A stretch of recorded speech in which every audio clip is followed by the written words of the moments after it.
Welcome to എഹ്ലാസ് tuition. ഇന്നത്തെ നമ്മുടെ topic generator ആണ്. അപ്പോൾ ജനറേറ്ററിന്റെ ഭാഗങ്ങൾ നമുക്ക് നോക്കാം.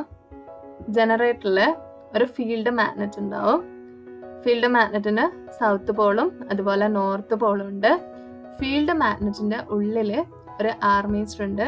ഈ ആർമേച്ചർ റൊട്ടേറ്റ് ചെയ്യുന്ന സമയത്ത് കറണ്ട് പ്രവഹിക്കുന്നു. ഈ കറണ്ട് പുറത്തേക്ക് കൊണ്ടുപോകാൻ സഹായിക്കുന്ന ഇതാണ് സ്ലിപ്പ് റിങ്. 2 സ്ലിപ്പ് റിങ് ഉണ്ട്. സ്ലിപ്പ് റിങ്ങിലൂടെ കറണ്ട് പുറത്തേക്ക് വരുന്നു. നമുക്ക് എവിടെയാണോ കറണ്ട് ആവശ്യമുള്ളത് അവിടെ സംഭരിച്ചു വെക്കുന്നു. അപ്പൊ ഇവിടെ നമുക്ക് ഒരു എക്സ്പെരിമെന്റലി മനസ്സിലാക്കാൻ വേണ്ടി മാത്രം ചെയ്യുന്നത് കൊണ്ട് കറണ്ട് പ്രൊഡ്യൂസ് ചെയ്യുന്നുണ്ടോ എന്ന് അറിയാൻ വേണ്ടിയിട്ട് ഇവിടെ ഒരു ബൾബ് കണക്ട് ചെയ്തിട്ടുണ്ട്. ഈ ബൾബ് പ്രകാശിക്കും.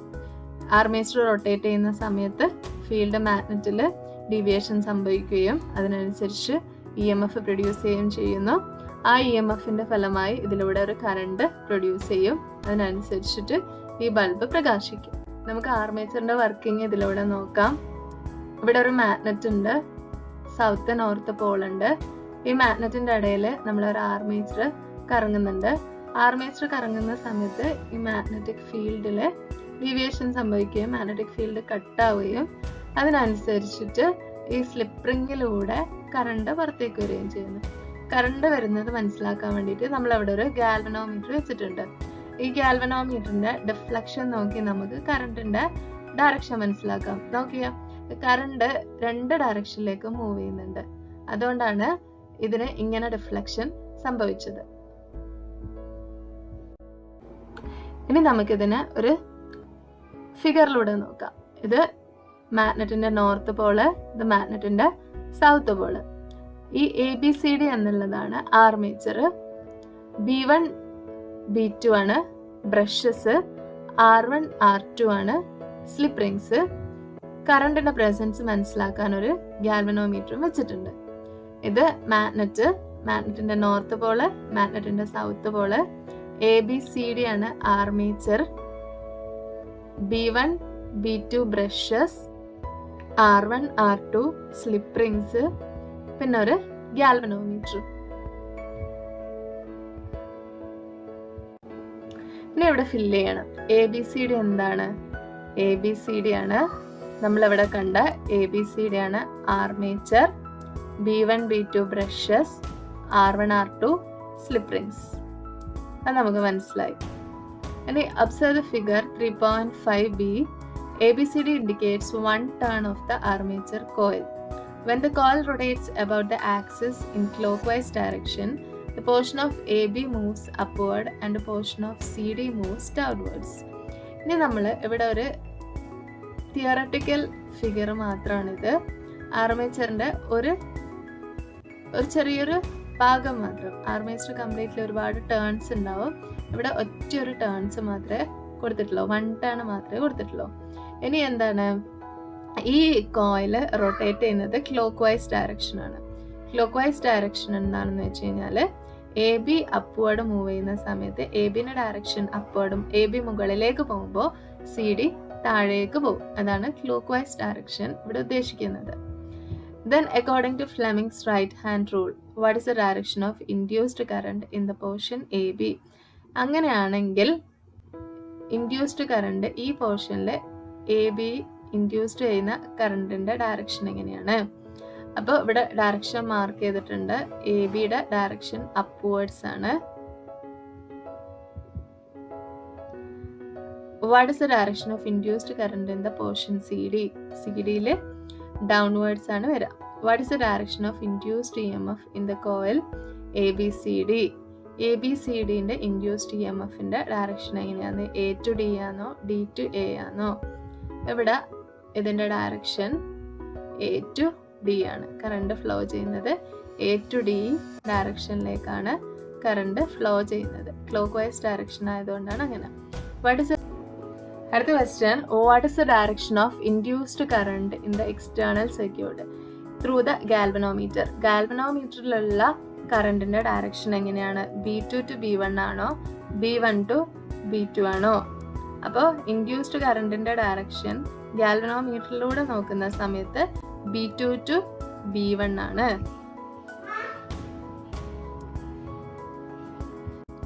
നമ്മൾ പഠിച്ചു ജനറേറ്ററിന്റെ വർക്കിംഗ് എന്താണെന്ന്. ഇത് ഫ്ലക്സ്, മാഗ്നറ്റിന്റെ ഫ്ലക്സ് കട്ട് ചെയ്യുന്നതിനനുസരിച്ചിട്ടാണ് അവിടെ ഇലക്ട്രിസിറ്റി പ്രൊഡ്യൂസ് ചെയ്യുന്നത്. അപ്പോൾ എത്രത്തോളം മാക്സിമം ഫ്ലക്സ് കട്ട് ചെയ്യുന്ന സമയത്ത് മാക്സിമം കറണ്ട് പ്രൊഡ്യൂസ് ചെയ്യും. Angle of rotation of armature 0 degree ആവുന്ന സമയത്ത് അവിടെ ഒരു ഫ്ലക്സും കട്ടാവുന്നില്ല. അപ്പൊ ഇൻഡ്യൂസ്ഡ് EMF 0 ആയിരിക്കും. ആർമേച്ചർ 90 ഡിഗ്രി ആവുമ്പം കറങ്ങിയിട്ട് 90 ഡിഗ്രി ആവുന്ന സമയത്താണ് maximum rate of change of flux ഉണ്ടാവുന്നത്. ആ സമയത്താണ് മാക്സിമം ഇൻഡ്യൂസ്ഡ് EMF ഉണ്ടാവുന്നത്. ഇനി 180 ഡിഗ്രി ആവുന്ന സമയത്ത് അവിടെ rate of change of flux cutting ഒന്നും ഉണ്ടാവുന്നില്ല. അതുകൊണ്ട് തന്നെ ഇൻഡ്യൂസ്ഡ് EMF ഇല്ല. 270 ഡിഗ്രി ആവുമ്പം കറങ്ങി 270 ഡിഗ്രി കുത്തനെ വീണ്ടും വരുന്ന സമയത്ത് അപ്പോഴും നമുക്ക് മാക്സിമം കിട്ടുക. പക്ഷെ മാക്സിമം എന്ന് പറയുമ്പോൾ നെഗറ്റീവ് സൈഡിൽ മാക്സിമം ആണ് കിട്ടുക. ഇൻഡ്യൂസ്ഡ് EMF മാക്സിമം ആയിരിക്കും, അത് നെഗറ്റീവ് ഡയറക്ഷനിൽ മാക്സിമം ആയിരിക്കും. 360 ആവുന്ന സമയത്ത് വീണ്ടും rate of change of flux ഒന്നും ഇല്ല, ഫ്ലക്സ് കട്ടിംഗ് ഒന്നും നടക്കുന്നില്ല. ഇൻഡ്യൂസ്ഡ് EMF അപ്പോഴും 0 ആയിരിക്കും. In an AC generator, the induced EMF generated in the first half rotation in one direction and that generated in second half rotation in the opposite direction together form the cycle of AC. നമ്മുടെ AC ജനറേറ്ററിൽ first half റൊട്ടേഷനിൽ ഉണ്ടാവുന്ന induced EMF ഒരു ഡയറക്ഷനിലും second half റൊട്ടേഷനിൽ ഉണ്ടാവുന്ന induced EMF നേരെ opposite ഡയറക്ഷനിലുമാണ് ഉണ്ടാവുന്നത്. ഇത് രണ്ടും കൂടിയാണ് ഒരു സൈക്കിള് എന്ന് നമ്മൾ പറയുന്നത്. The number of cycles per second is called frequency of AC. ഇങ്ങനെ ഒരു സെക്കൻഡിൽ ഇതുപോലെ എത്ര സൈക്കിൾസ് ഉണ്ടോ അതാണ് നമ്മുടെ AC കറണ്ടിന്റെ ഫ്രീക്വൻസി. ഇത് നമ്മൾ time period the time taken by the armature coil for a full rotation is called the period. ഒരു ആർമേച്ചർ കോയിലിന് ഒരു കംപ്ലീറ്റ് റൊട്ടേഷൻ പൂർത്തിയാക്കാൻ വേണ്ടി എടുക്കുന്ന ടൈമിനെയാണ് ടൈം പീരീഡ് എന്ന് പറയുന്നത്. Time taken for half rotation 180 degree. ഇനി നമ്മൾ ഹാഫ് റൊട്ടേഷന് എത്ര ടൈം എടുത്തു എന്നുള്ളത് T/2 എന്ന് പറയും. ഒരു ആർമേച്ചർ സ്റ്റാർട്ട് ചെയ്ത സ്ഥലത്ത് തന്നെ തിരിച്ചെത്താൻ വേണ്ടി എടുക്കുന്ന ടൈമാണ് ടൈം പീരീഡ്. ആർമേച്ചർ കറങ്ങുന്ന സമയത്ത് ആദ്യത്തെ ഹാഫ് റൊട്ടേഷനിൽ ഒരു ഡയറക്ഷൻ, അതായത് പോസിറ്റീവ് ഡയറക്ഷനിലാണ് കറണ്ട് ഉള്ളതെങ്കിൽ അടുത്ത ഹാഫ് റൊട്ടേഷനിൽ നേരെ ഓപ്പോസിറ്റ് നെഗറ്റീവ് ഡയറക്ഷനിലാണ് ഉണ്ടാവുക. ഈ പോസിറ്റീവ് ഡയറക്ഷനിലുള്ളതും നെഗറ്റീവ് ഡയറക്ഷനിലുള്ള EMFും കൂടെ നമ്മൾ ഒരു സൈക്കിൾ എന്നാണ് പറയുന്നത്. The frequency of AC generated for a distribution in our country is 50 cycles per second. നമ്മുടെ രാജ്യത്ത് നമ്മൾ ഉപയോഗിക്കുന്ന AC കറണ്ടിന് ഫ്രീക്വൻസി 50 ഹെർട്സ് ആണ്. അതായത് ഒരു സെക്കൻഡിൽ 50 പ്രാവശ്യം ഇത് കറങ്ങുന്നുണ്ട്. If the frequency of AC is to be 50 Hz, the armature coil is to be rotate 50 times per second. അല്ലേ? അപ്പോൾ 50 Hz ആണെങ്കിൽ ആർമേച്ചർ കോയിൽ ഒരു സെക്കൻഡിൽ 50 പ്രാവശ്യം കറങ്ങുന്നുണ്ടെന്നാണ് അർത്ഥം. In order to overcome practical difficulties, the number of rotations is reduced by increasing the number of armature coils and the number of pole pieces of the field magnet in a generator. നമ്മളിപ്പോൾ ഒരു എങ്ങനെയാണ് ഒരു generator ഉണ്ടാവുന്നതാണ് പഠിച്ചത്. പക്ഷെ നമ്മൾ പ്രാക്ടിക്കലായിട്ട് ഉപയോഗിക്കുന്ന സമയത്ത് ആർമേച്ചർ കോയിലും നമ്മൾ ഇൻക്രീസ് ചെയ്തിട്ടുണ്ടാവും, അതുപോലെ നമ്പർ ഓഫ് പോൾ പീസസും ഇൻക്രീസ് ചെയ്തിട്ടുണ്ടാവും. ഇതുപോലെ ഒരു നോർത്തും ഒരു സൗത്തും മാത്രമല്ല ഉണ്ടാവുക, ഒരുപാട് നോർത്തും ഒരുപാട് സൗത്തും അതുപോലെ ഒരുപാട് ആർമേച്ചർ കോയിൽസും ഉണ്ടാവും. അങ്ങനെ ആവുന്ന സമയത്താണ് നമുക്ക് എഫിഷ്യൻ്റ് ആയിട്ട് പവർ കിട്ടുന്നത്. When 50 Hz AC is used, how many times will be the direction of current change in the circuit? അപ്പോൾ ഒരു സൈക്കിളിലാണ് ഒരു സെക്കൻഡിൽ ഒരു സൈക്കിളാണ് ഉണ്ടാകുന്നത്. അപ്പോൾ ഒരു സൈക്കിളിൽ തന്നെ 2 പ്രാവശ്യം ഡയറക്ഷൻ ചേഞ്ചസ് ഉണ്ടാകുന്നുണ്ട്. അപ്പോൾ 50 ഹെർട്സിൽ 100 പ്രാവശ്യം കറണ്ടിന്റെ ഡയറക്ഷൻ മാറുന്നുണ്ട്. Current is induced when the armature of generator rotates. Slip ring and brushes are the ways and means by which this current is brought to the other circuit. ഒരു magnetic ഫീൽഡിൽ armature കറങ്ങുന്ന സമയത്ത് current ഉണ്ടാവും. അപ്പോൾ ഈ കറണ്ടിനെ പുറത്തേക്ക് കൊണ്ടുവരാൻ വേണ്ടിയിട്ട് നമുക്ക് ആവശ്യമാണ് slip റിങ്ങും ബ്രഷസും. Is this arrangement is necessary if the magnetic generator is made to rotate? ഈ ഒരു അറേഞ്ച്മെന്റ് ഇല്ലാതെ നമുക്ക് ഈ അറേഞ്ച്മെന്റിന് ഇപ്പൊ നമ്മൾ ആർമേച്ചറാണ് റൊട്ടേറ്റ് ചെയ്യുന്നത്. ആർമേച്ചർ റൊട്ടേറ്റ് ചെയ്യുന്നതിന് പകരം ആർമേച്ചറിനെ സ്റ്റേഷനറി ആയിട്ട് വെച്ചിട്ട് ഫീൽഡ് മാഗ്നറ്റ് റൊട്ടേറ്റ് ചെയ്യുന്ന ഒരു സംവിധാനം ആണെങ്കിൽ ഇതുപോലെയുള്ള സ്ലിപ്പ് റിങ്ങും ബ്രഷസും ആവശ്യമുണ്ടാവും ഇല്ല. Since the rubbing of slip ring and brushes produce spark, it is the magnet that is made to rotate in AC generator. നമ്മളിപ്പോൾ പഠിച്ച രീതിയിലാണ് മാഗ്നറ്റിനെ സ്റ്റേഷനറി ആക്കി വെച്ചിട്ട് ആർമേച്ചർ കറങ്ങുന്ന സമയത്ത് സ്ലിപ്പ് റിങ്ങും ബ്രഷസും ഒരതിയിട്ട് റബ്ബ് ചെയ്തിട്ട് സ്പാർക്ക് ഉണ്ടാവാറുണ്ട്. അപ്പം ആ സ്പാർക്ക് ഉണ്ടാവുന്നത് ഒഴിവാക്കാൻ വേണ്ടിയിട്ട് നമ്മൾ ആർമേച്ചർ റൊട്ടേറ്റ് ചെയ്യുന്നതിന് പകരം ആർമേച്ചർ സ്റ്റേഷനറി ആക്കി വെച്ചിട്ട് ഫീൽഡ് മാഗ്നറ്റ് കറങ്ങുന്ന സംവിധാനമാണ് നമ്മളിപ്പം പ്രാക്ടിക്കലായിട്ട് യൂസ് ചെയ്യുന്നത്. We employ several methods to generate mechanical energy required for such rotation. അപ്പോൾ ഇങ്ങനെ ഒരു റൊട്ടേഷൻ ആവശ്യമുണ്ട് നമുക്ക്. നമ്മുടെ ഫീൽഡ് മാഗ്നറ്റ് കറങ്ങണം. ഫീൽഡ് മാഗ്നറ്റ് പ്രാക്ടിക്കലായിട്ട് ചെയ്യുന്ന സമയത്ത് ആർമേച്ചർ സ്റ്റേഷനറി ആക്കി വെക്കും, ഫീൽഡ് മാഗ്നറ്റ് കറങ്ങണം. അപ്പോൾ ഫീൽഡ് മാഗ്നറ്റ് കറക്കാൻ വേണ്ടിയിട്ട് നമ്മളിപ്പോൾ ഒരുപാട് കാര്യങ്ങൾ ചെയ്യുന്നുണ്ട്. എന്തൊക്കെ ഉപയോഗിക്കുന്നുണ്ട്? നമ്മൾ ഹൈഡ്രോ പവർ സ്റ്റേഷനിൽ, ജലവൈദ്യുത നിലയങ്ങളിൽ നമ്മൾ ടർബൈൻ കറക്കി, ആ ടർബൈനാണ് നമ്മുടെ ഫീൽഡ് മാഗ്നറ്റ്, അതിനെ കറക്കി ഇലക്ട്രിസിറ്റി ഉണ്ടാക്കുന്നുണ്ട്.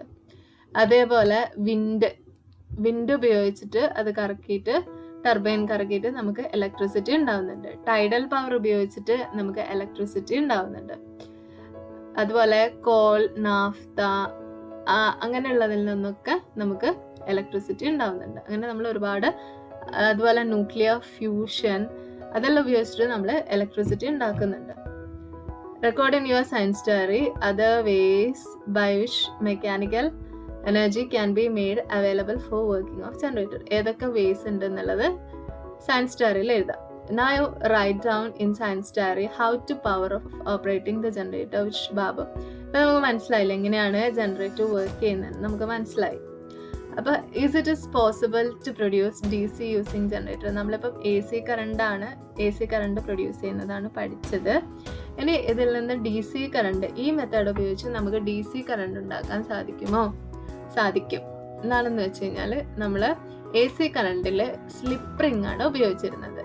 ആ സ്ലിപ്പ് റിങ്ങിന് പകരം സ്പ്ലിറ്റ് റിംഗ് കമ്മ്യൂട്ടേറ്റർ ഉപയോഗിച്ച് കഴിഞ്ഞാൽ, ഇതാണ് സ്പ്ലിറ്റ് റിംഗ് കമ്മ്യൂട്ടേറ്റർ.